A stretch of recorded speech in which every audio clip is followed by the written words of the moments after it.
நாளை ஜூலை 2 ஆனி கிருத்திகை முருகப்பெருமானுக்குரிய செவ்வாய்க்கிழமையோடு சேர்ந்து வருகிறது. ஆனி கிருத்திகை நாளில் முருகர் வழிபாடு மேற்கொள்பவர்களுக்கு சொந்த வீடு அமையும். புத்திர பாக்கியம் இல்லாத தம்பதியர்களுக்கு மனம் குளிரும் வகையில் நல்ல செய்தி தேடி வரும். வேண்டிய வரங்கள் எல்லாம் வேண்டியபடி உடனே கிடைக்கும். கார்த்திகேயனுக்கு உகந்த நட்சத்திரம் கார்த்திகை. வருடத்தில் 3 கார்த்திகை தினங்கள் முக்கியத்துவம் பெறுகின்றன.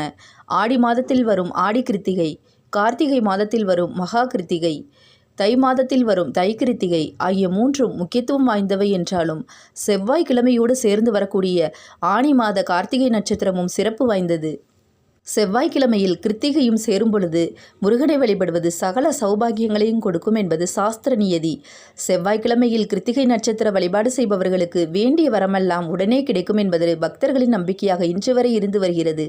குறிப்பாக குழந்தையில்லாத தம்பதிகளுக்கு குழந்தை பேறு உண்டாகும் என்பது அசைக்க முடியாத நம்பிக்கை. தினத்தில் வேல் வைத்திருப்பவர்கள் கட்டாயம் வேலிற்கு